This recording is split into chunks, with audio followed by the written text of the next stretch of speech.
Sure. Okay, students. So let us start here now. So today's topic is flotation. ठीक है. और flotation में हमारे पास तीन बेसिकली टॉपिक है. पहला टॉपिक आएगा कि भाई फ्लोटेशन होती क्यों है, बॉयंट फोर्स. नंबर टू आएगा फ्लोटेशन के स्पेशल केसेस या सारे की सारी चीजें फ्लोटेशन कैसे होती है. और नंबर थ्री जो आपके पास केस आएगा दैट विल बी निकल गया. Yes, the rotary equilibrium. Rotary equilibrium मतलब एक होती है आपकी ट्रांसलेटरी इक्विलिब्रियम और एक होगा आपका रोटेशन वाला equilibrium. That these are the three topics. तो आई बिलीव कि आज की एक वीडियो में हम ये सारी चीजें कंप्लीट कर देंगे. Let us start. सो बेटा सबसे पहले तो हम देखते हैं Archimedes principle and buoyancy. So what is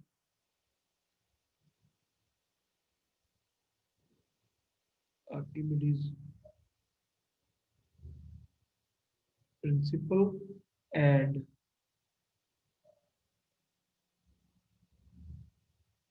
buoyancy. ठीक है. तो let us say there is a liquid here. ठीक है, यहाँ पे पानी भरा हुआ है और यहाँ पे एक बॉडी है इसके अंदर, बॉडी इनसाइड. और जो ये हमारे पास हाइट आ रही है, this height is this much height is h1 and this much height is h2. और हमने ये एक क्यूब बॉडी अज्यूम किया है. बॉडी तो कैसी मर्जी हो सकती है, हमें कोई फर्क नहीं पड़ता, हमने क्यूब ले ली क्योंकि एरिया लेना थोड़ा आसान होगा. और इसका जो क्रॉस सेक्शन एरिया आ रहा है that will be taken as capital A. तो this area is capital A. ठीक है. तो what is Archimedes principle? Now, according to Archimedes, when a body is immersed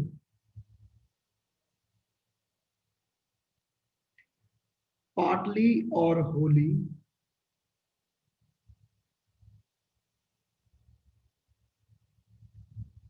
in a fluid,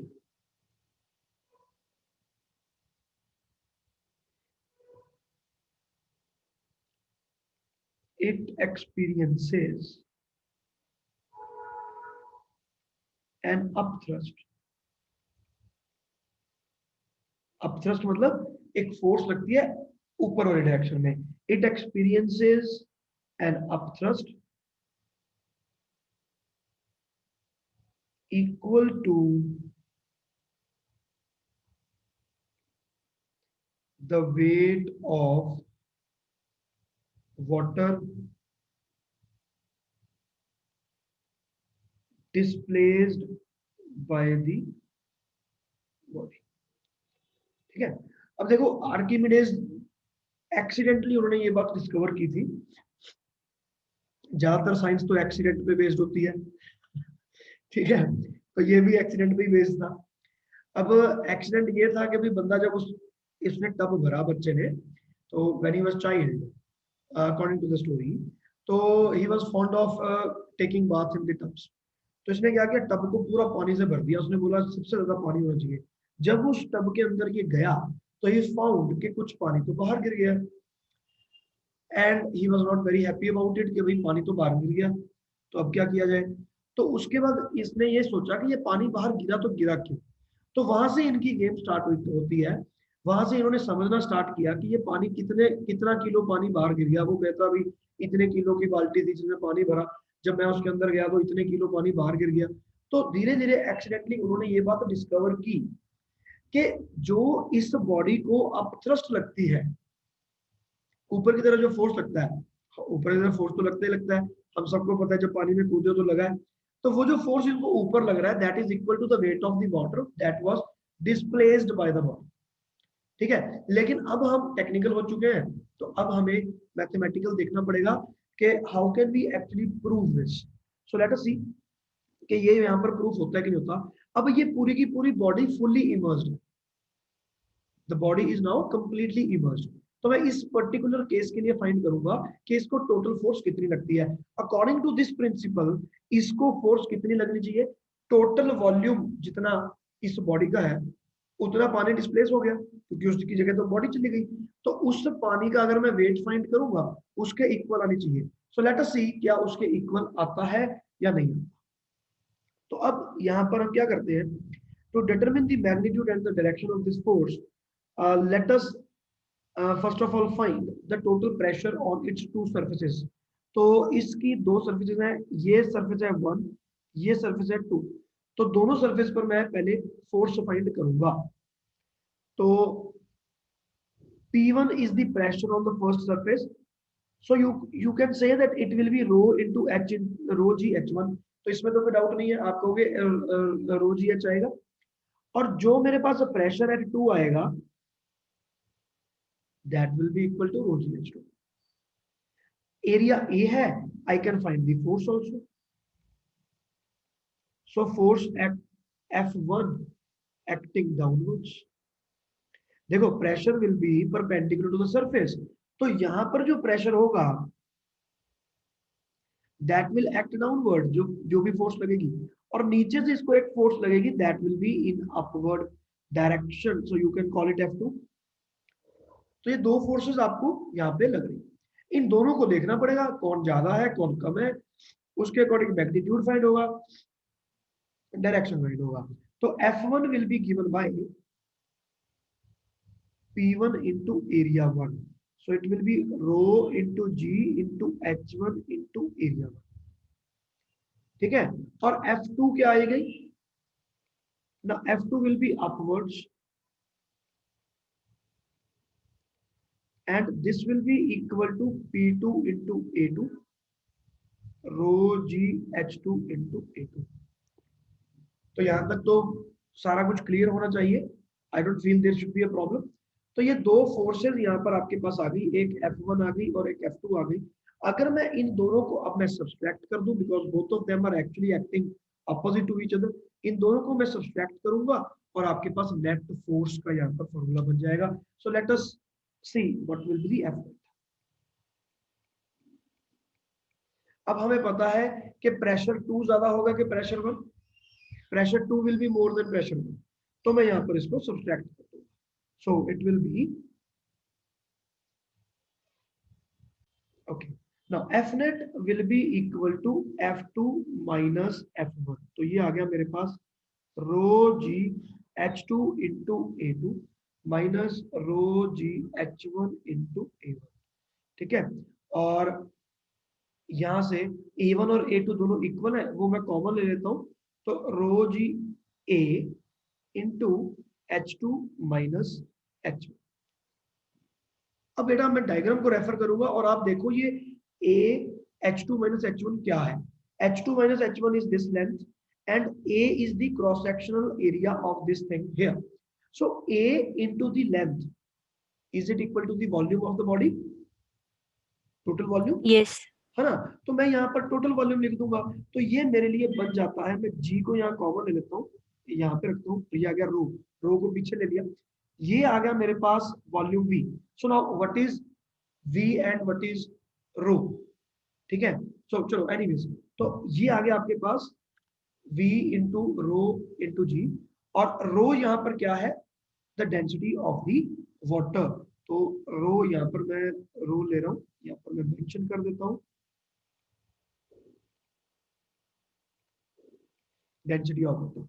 तो ये मेरे पास आ गया दिस। तो आप खुद देख लो कि यहाँ पर जो इनको अप थ्रस्ट लग रही है जिसको हम बुओयंट फोर्स कहते हैं, बुओयंसी क्या होती है, buoyancy is the phenomena of experiencing an upward force। buoyant force is the force that is acting in upward direction। तो यहां पर मेरे पास आ जाता है V into rho into G। तो what is this, V is the total volume of the body, जो body ने किया और उसमें से पानी को हटा दिया। so it is the volume where the water has been displaced।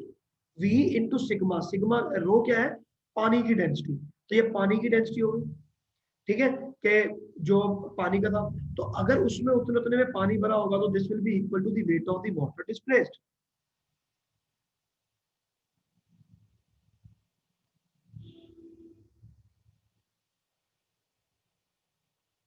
बेटा जी ये बात क्लियर हुई कि नहीं हुई? Yes, sir.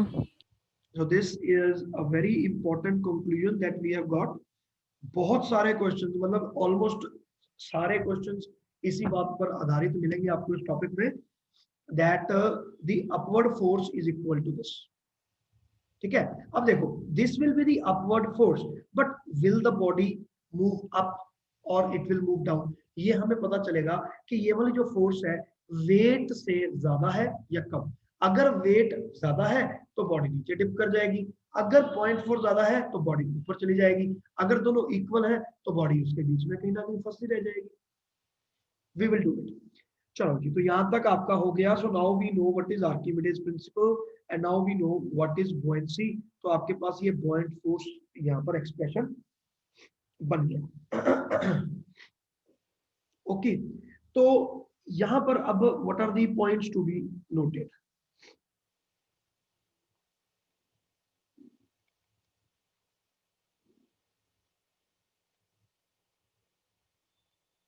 Points to be noted now, number 1, सबसे पहली बात तो जो बुओयंट फोर्स आ रही है मेरे पास, अगर मैं आर्किमिडीज की बात मानूं तो it can be written as this into sigma into ji.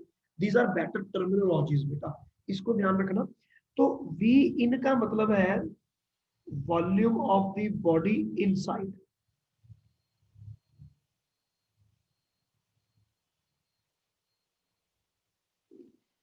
Inside the water.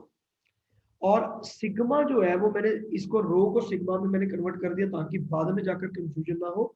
Sigma is density of fluid and not the body.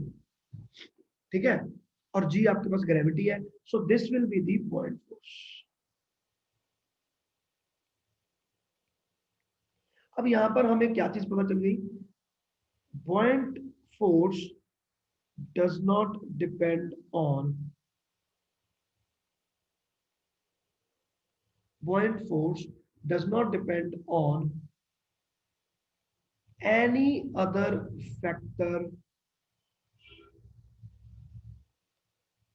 of body like shape, size, etc. ठीक है, but only on the volume of the body। अकेला volume पे depend करेगा, ना density पे, sorry, ना anything else, किसी चीज पे भी वो चीज डिपेंड नहीं करेगी। मास कितना है, बॉडी भारी है कि हल्की है, हमें उससे कोई लेना देना नहीं। वॉल्यूम कितना ऑक्यूपाइड है, ज्यादा वॉल्यूम ऑक्यूपाइड है तो ज्यादा फोर्स लगेगी, कम वॉल्यूम ऑक्यूपाइड है तो कम फोर्स लगेगी। ठीक है, बॉडी का वेट जितना मर्जी हो। अब जैसे बोट, एक्सक्यूज मी सर। हाँ बेटा बोलो। सर अगर हम फ्लूइड चेंज कर दे तो? हमें तो यहाँ पर डेंसिटी चाहिए। ये जो डेंसिटी है ये फ्लूइड की है। अगर मान लो आपने मरकरी यूज कर लिया तो मरकरी की तो डेंसिटी बहुत भारी भरकम है, तो पॉसिबिलिटी बनती है कि बंदा भी अगर कूद जाएगा तो वो डूबेगा नहीं, है ना? तो क्योंकि उसकी अपथ्रस्ट बहुत ही ज्यादा होगी। ठीक है, ओके सर। यहाँ पर तो मैं बॉडी के बारे में बात कर रहा हूँ ना बेटा, कि बॉडी की किसी भी और प्रॉपर्टी पे डिपेंड नहीं करेगा। आप कहो कि बॉडी कोनिकल होनी चाहिए, स्फेरिकल होनी चाहिए तभी तैरेगी, ऐसा कुछ नहीं। ठीक है, चलो, तो it will depend only and only on volume, and also the thrust is directly proportional to volume in। तो जितना ज्यादा वॉल्यूम इन होगा उतनी ही फोर्स उसको ज्यादा। ठीक है, अब आपके सेकंड पॉइंट की तरफ आ जाते हैं। Thrust is directly proportional to sigma, that is density of fluid.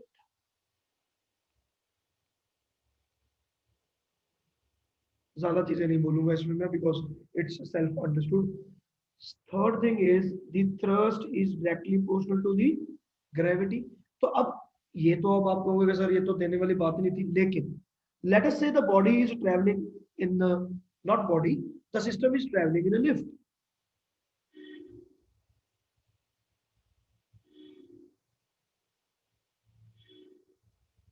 If the system is traveling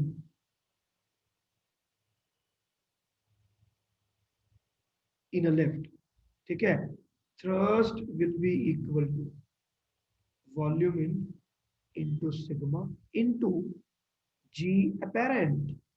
तो वहां पर वेट अपरेंट आएगा, बॉडी का वेट अपरेंट हो गया, वहीं पर जी अपरेंट हो गया. तो इसके दो केसेस बनेंगे. When the lift is moving up,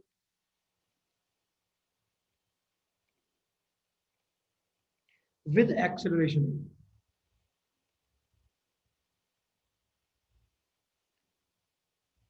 the thrust will be equal to v in into sigma. अब ऊपर जा रहा है विद एक्सेलरेशन, तो यहाँ पर क्या हो जाएगा, सूडो फोर्स के कारण ऐड हो जाएगा. Yes sir. ठीक है ना. If the lift is moving down,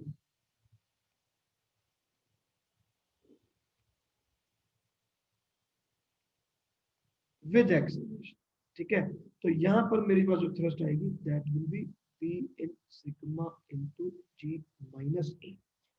ठीक है बेटा, ये बात क्लियर हो गई. सर फ्री फॉल भी हो सकता है जिसमें ग्रेविटी जीरो. वेल बिल्कुल हो सकता है. अगर आप एग्जांपल ले लो सैटेलाइट का, तो सैटेलाइट में उसको नीचे डाउनवर्ड फोर्स ही नहीं लगेगी, ए विल बी इक्वल टू जी. तो हम कहेंगे कि ना तो इसका वेट है बॉडी का और ना ही इसकी अपथ्रस्ट है, ना तो ऊपर जा रहा है ना नीचे जा रहा है, जा ही नहीं रहा, इसको फोर्स लगी ही नहीं. There is no such force. Sir मतलब प्रेशर भी नहीं हमें फील होएगा अगर एग्जैक्टली, क्योंकि जाएंगे. प्रेशर तो रोज ही अच्छा ना. आप सोच के देखो ना, पानी यहाँ पे पड़ा है, अगर स्पेस में होगा तो पानी खुद ही इवेपोरेट ऐसे ऊपर उठने लगेगा. ऐसे ऐसे हवा में नहीं उड़ेगा, ऐसे ऐसे हवा में उड़ यस जाएगा. सर. तो वो क्या तो फोर्स लगाएगा उस पर, वो भी हवा में उड़ रहा है, वो भी हवा में उड़ रहा है, दोनों ऐसे, है ना. चलो क्वेश्चन नंबर 4. तो वेटलेसनेस वाला एग्जांपल मैं दे रहा हूँ. Next one, this point is very important, इसको आपने ध्यान से देखना है. कुछ डायग्राम्स बनाऊंगा, बड़े सारे ऑब्जेक्टिव क्वेश्चन इस पे आते हैं. तो लेट अस से देयर आर दीज डायग्राम्स. यहाँ पर मेरे पास एक बॉडी पड़ी है, ठीक है.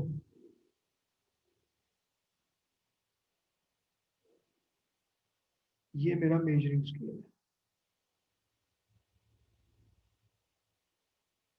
Like this.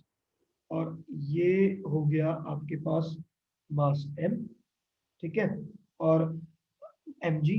तो यहाँ पर आपके पास एक रीडिंग आ रही है इस स्केल के अंदर, and let us say this reading is equal to a. मतलब इसका जो वेट है वो a हो गया, है ना. ये रीडिंग स्केल है.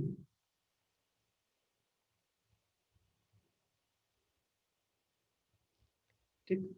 अब मेरे पास एक और चीज पड़ी है, और उसमें लेट अस से I have a beaker here.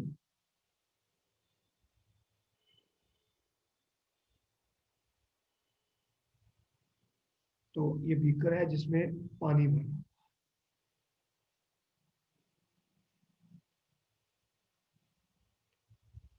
और कैसे शो करूँ मैं.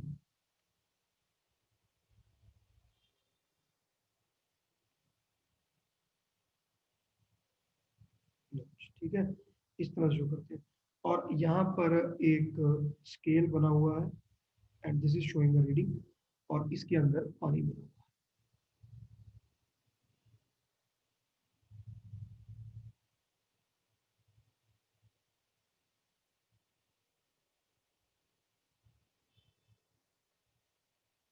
ठीक है. अब ये जब पानी इसके अंदर भरा है, तो यहाँ पर जो रीडिंग आ रही है वो रीडिंग आ रही है बी. This is water.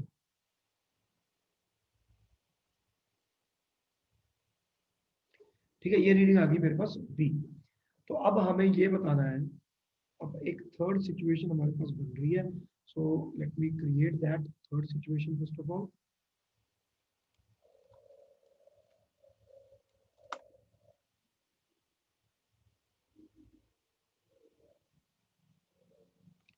ये थर्ड सिचुएशन बन रही है, ठीक है.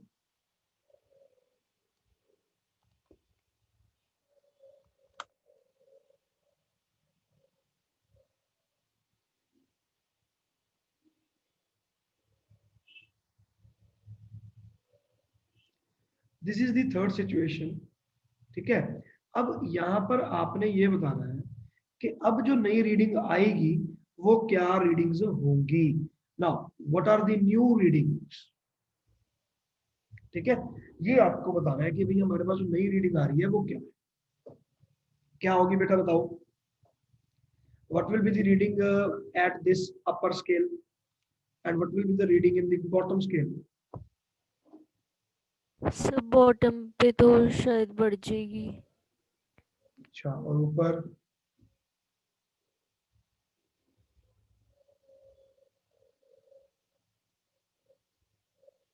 ऊपर क्या होगा? देखो इस मास को अब पॉइंट फोर्स लगने लगेगी, तो पहले तो सिर्फ वेट लग रहा था डाउनवर्ड्स, अब इसको अपवर्ड फोर्स लग रही है।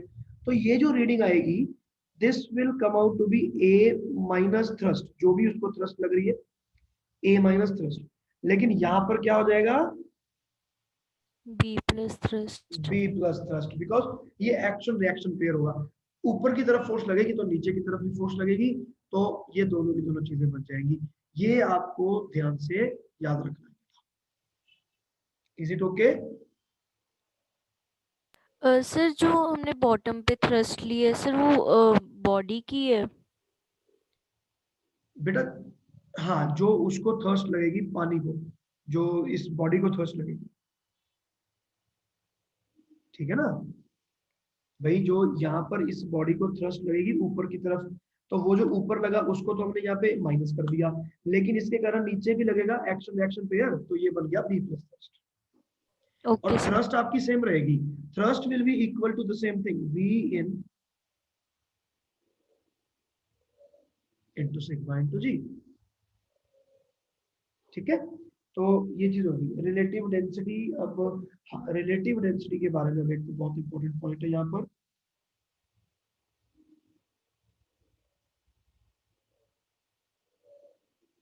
अब देखो, अब यहाँ तक तो हमने कर लिया, यहाँ तक तो आपको समझ में आ गया होगा, कोई डाउट भी नहीं होगा।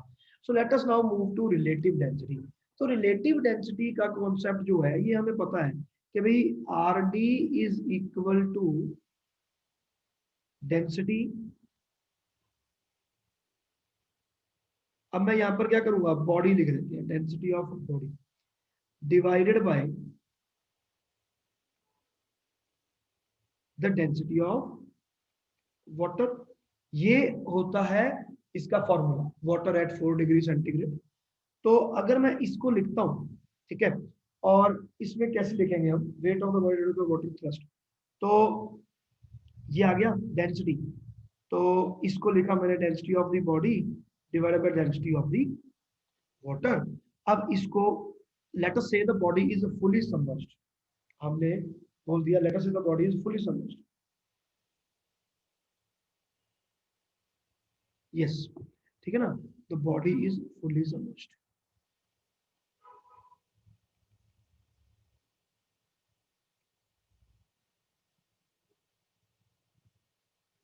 अगर ये फुली सबमर्ज्ड है तो मैं यहाँ पर दोनों चीजों को मल्टीप्लाई कर सकता हूँ, वी रो जी, और ये बन जाएगा वी सिग्मा जी। ये सब कुछ ऐसे आ गया, ऊपर नीचे मल्टीप्लाई कर दिया। तो वी रो जी क्या है? V is the volume, total volume of the body multiplied by the density of the body.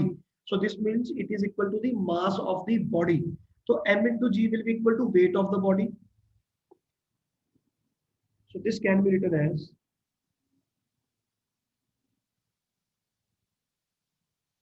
weight of body. बेटा ये बात क्लियर होगी?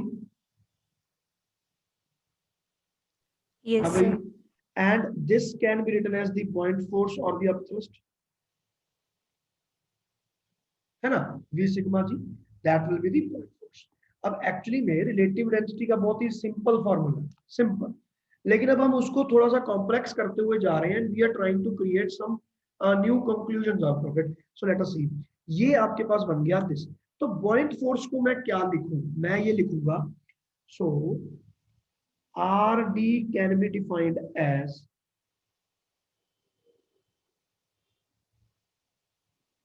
weight of the body in air, that is coming out to be mg, weight of the body in air divided by, अब point force का क्या मतलब हो गया। अब जैसे मैं ये वाला एग्जांपल लेता हूं, तो यहाँ पर मैं थर्स्ट लिखना चाहता हूँ, सॉरी यहाँ पर मैं ये थ्रस्ट को रेफर कर रहा हूँ, I want to find this thrust.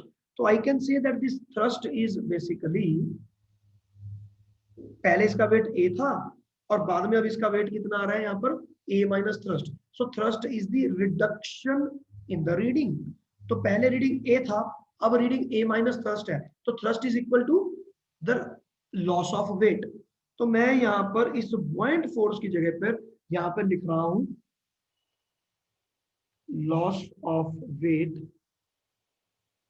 Reading, है ना। तो इसको आप लिख सकते हो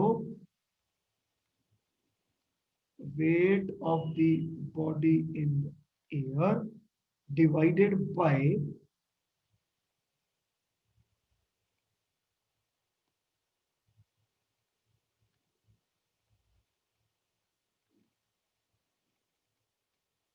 minus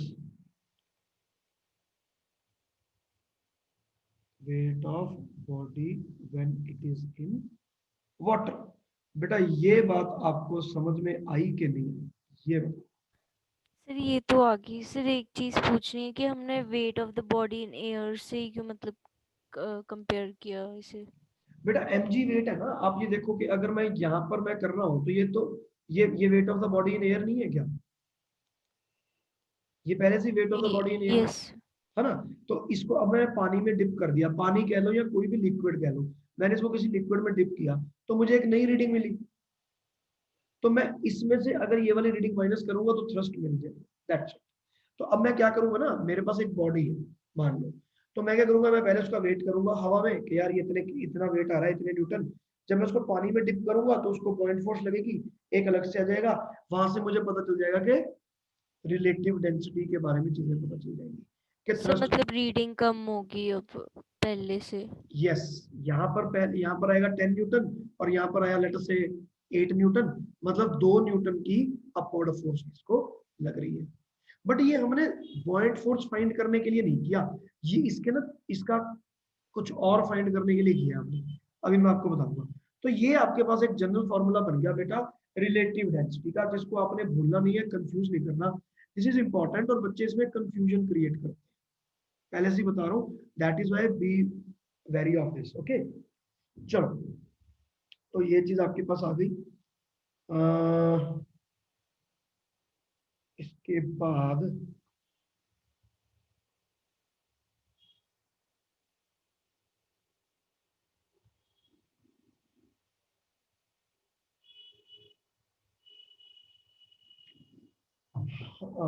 थोड़ा सा मुझे कंफ्यूजन हो रहा है, 2 मिनट रुक जाना, मैं पॉज कर देता हूँ। So our next point is point number 6, so that is volume of cavity inside the body। भाई अब आप गोल्ड लेने गए, ठीक है, आपको आपने क्या किया, आपने बोला कि सर मुझे तो किलो गोल्ड चाहिए, तोले तोले में तो बात नहीं बनती, किलो गोल्ड दो मुझे, ठीक है। तो अब किलो गोल्ड लेकर आए, तो उसने इतनी बड़ी ईंट दे दी आपको सोने की। अब प्रॉब्लम ये है कि इसके अंदर एक कैविटी डाल दी उसने, इतना बड़ा खोखलापन है, आपको पता ही नहीं चला और आप उस गोल्ड को ले आए, ये तो आपके साथ चीटिंग हो गई। तो उसको हम फाइंड करना चाहते हैं कि वहां पर कैविटी है या नहीं, वी वांट टू फाइंड, ठीक है। तो अब कैसे फाइंड होगा देखते हैं। तो सबसे पहले तो मैं यहाँ पर क्या करूंगा ना, वॉल्यूम फाइंड करते हैं। तो मैं कहूंगा कि 2 चीजें हैं, एक होती है बॉडी और एक होता है मटेरियल, इस बात को समझो।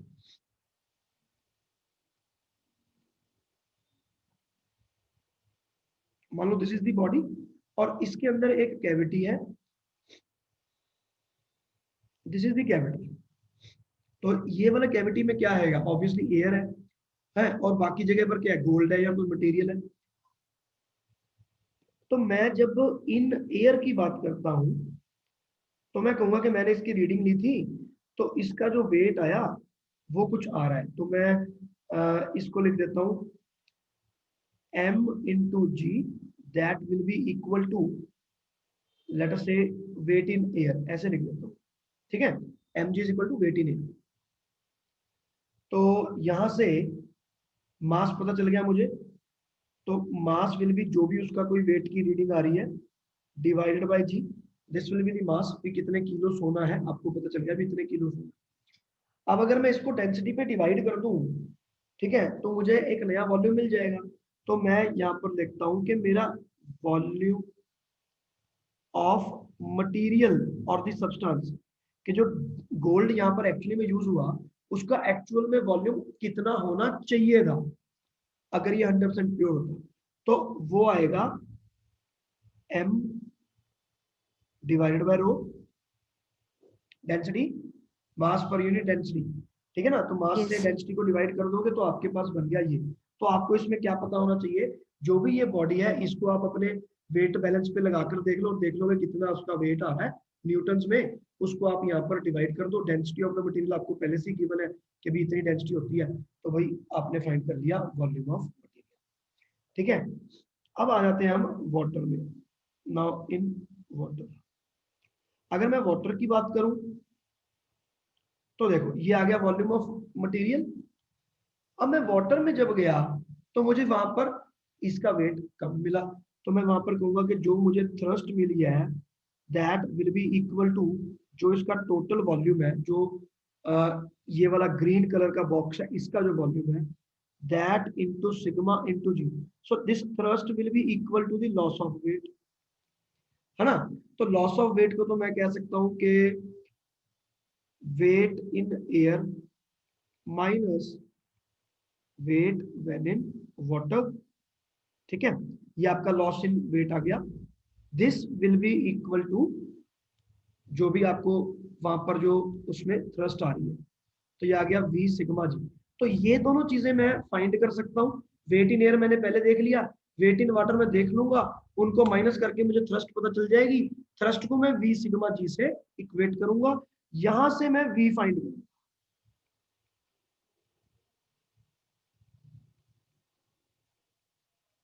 वेट इन वाटर, तो यहां से मैंने फाइंड किया एक्चुअल जो इसका टोटल वॉल्यूम आ रहा है that should be weight in air minus weight in water divided by sigma into G. तो ये हो गया।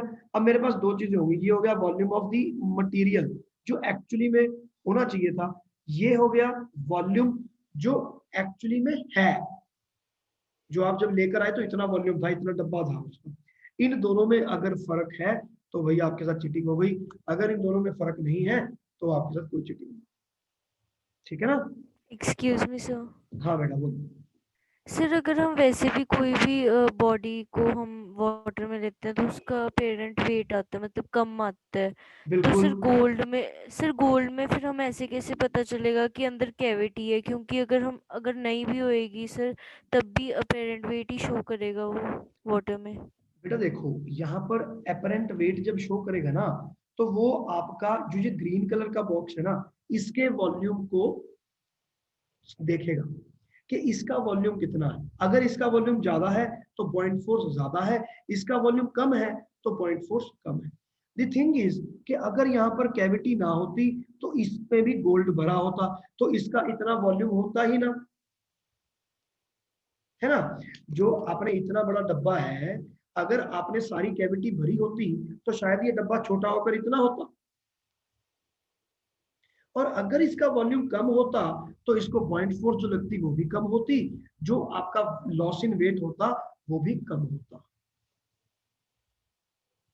लेकिन ओके अब सर। आपका लॉस इन वेट बहुत ज्यादा हो रहा है, जितना होना चाहिए उतना नहीं हो रहा, लॉस इन वेट ज्यादा हो गया, तो इसके कारण ये वाली जो वी थी वो बहुत कम हो गई। सॉरी, ये वाला जो वी है ये वाला वी ज्यादा है। अगर ये वी ज्यादा है, ये वाला वी होना चाहिए था, अगर मैं उसको जैसे आटे की तरह गूंद दूं गोल्ड का, गोल्ड को मैं आटा बना के गूंद दूं तो ये वाला वी आना चाहिए था। लेकिन आप तो इतना बड़ा डब्बा उठा लाए, क्यों? क्योंकि वो आटा ऐसे गूंदा नहीं हुआ, उसके अंदर खोखला है तो वो साइज में बड़ा हो गया, तो उसका वॉल्यूम बड़ा आ रहा है। ये वाला जो वॉल्यूम है उसमें से जब मैं माइनस करूंगा तो मुझे कैविटी का वॉल्यूम पता चल जाएगा कि भाई इसमें इतने लीटर का घपला है, भाई इतने लीटर की सर जगह वी है। नॉट 100% प्योर है। Yes, V not 100% pure. तो इसमें when there is no cavity, तो नो कैविटी है। जब मैं इसको हवा में लगाऊंगा ना बेटा, तो जितना गोल्ड लगा उतना ही वेट आएगा ना। अब 5 किलो सोने का आपने ऐसा डब्बा बना लिया, अंदर से खोखला है, तो क्या गोल्ड 3 किलो हो जाएगा? No sir. वो 5 किलो ही रहे। लेकिन उसी 5 किलो का अगर आपने ऐसे करके एक बॉल बना दी, तो उसका वेट बढ़ जाएगा क्या? वो भी 5 किलो ही रहेगा, है ना। लेकिन अगर आपने ऐसी बॉल बनाई हुई है, उसको जब आप पानी में डिप करोगे वो पक्के से डूब जाएगा। लेकिन अगर मैं गोल्ड के उस बॉक्स को वहां पे रखूंगा, तो हो सकता है कि वो बॉक्स आपका डूबे ही नहीं। This is the thing that we are seeing. तो इसमें से हम ये कंक्लूजन निकाल सकते हैं कि जो थ्रस्ट है वो मेनली वॉल्यूम पे ज़्यादा डिपेंड करता है। वो तो मैंने आपको पहले ही कह दिया बेटा कि जो थ्रस्ट है that depends only on sir volume. मतलब इससे मतलब ज़्यादा क्लियर हो गया क्योंकि वॉल्यूम कैविटी की वजह से ज़्यादा हो गया तो। यस यस यस, ये रहा फर्स्ट पॉइंट है ना हमारा। वॉल्यूम जो है कैविटी के कारण बढ़ गया, तो उसको 0.4 से इतनी ज्यादा लगने लग गई, है ना। लो जी, so with this we have completed this topic of Archimedes principle and buoyancy। तो इसके बाद हमारे पास बच जाता है सिर्फ एक topic and that is flotation. तो इसमें हम ऐसा करते हैं बेटा, टाइम तो है मेरे पास, हम आज ही कंप्लीट कर देंगे ये टॉपिक। आप दोबारा से एक बार इस वीडियो को ज्वाइन कर लो, because this is about to over. Okay, चलो आप दोबारा कनेक्ट कर लो बेटा।